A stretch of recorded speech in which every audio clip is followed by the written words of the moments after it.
Hi. Hello, I'm really excited to be bringing some research to you that I've just completed. This research concerns teaching children, early years children, English as a second language. The key purpose of this research was about examining the literature, we call them papers, concerning teaching English as a second language, ESL. And we're going to look at the studies, we're going to look at how we got the studies and how we put the studies together to make a systematic literature review. The golden age for learning languages, as every early years person knows, is from 0 to 6. But in the literature, we quite often find English language learning, vocabulary learning strategies, English language learners, English as a second language, English as an additional language, and all of those concepts have their own problems when we're talking about children learning English. So the methodology that I used to collect the papers was to look at the topic of foreign language education in early childhood, and this was entered into the Web of Science database. In university, you'll get lots of help with the librarians to put your words into the right database for your topic. The search terms I used were preschool or early childhood, and ESL or EFL or second language. This is a Boolean search term using or and brackets to direct your search. Now, the period I wanted was from 2017 to the present, and another document type was selected. It was all types, and all outside the chosen dates were excluded because I want up-to-date research. Once I got the results of my search, I got a total of 22 studies, 22 papers, but I had to take some out. They were excluded for different reasons. I had to take 10 out in the end. They were the wrong topic or the wrong age group, and I needed to make sure that my search matched my question of my research. This is a Prisma chart, and you'll be asked to present one in a systematic literature review. At the top it says you identified your papers, then in the middle it says you screened your papers, and at the end we know how many you included because it's all on this chart. Once you fill this chart in, you might want to do another search, not for Web of Science, but somewhere else. Very good students have reference managers. This is Mendeley or EndNote or Zotero.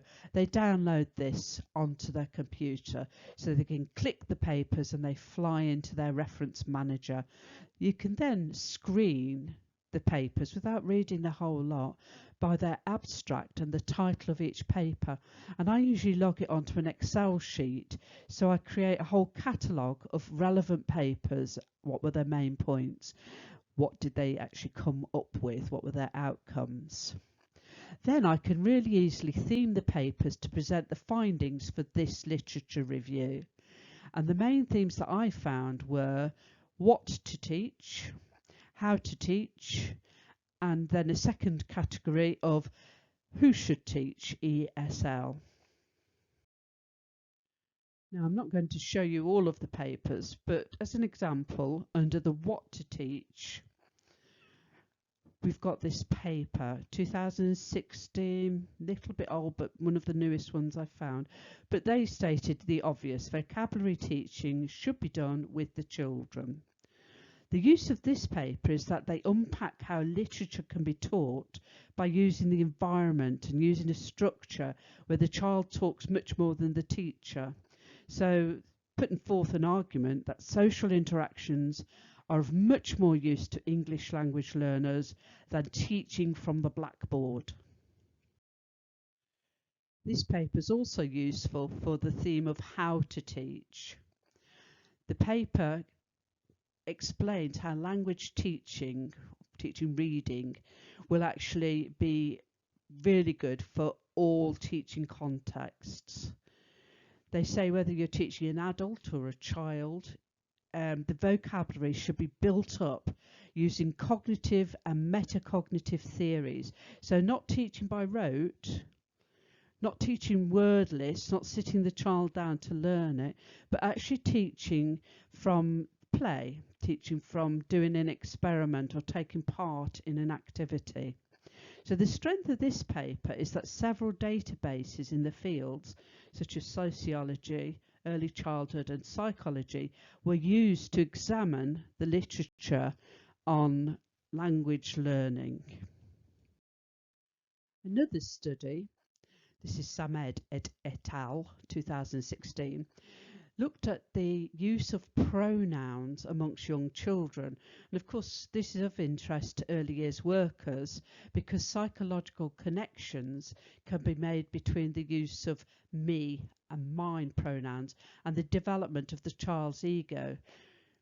Me-go is first used by the child and then eventually they learn I-go. So the use of I is important to us in early years. This study goes on to show you how they actually did the research. And you might want to copy this in your own research if you're doing an early years language piece of research. The study is largely descriptive, so it's a qualitative study. And the sample is 5 to 6 year old Malaysian English as a second language preschoolers.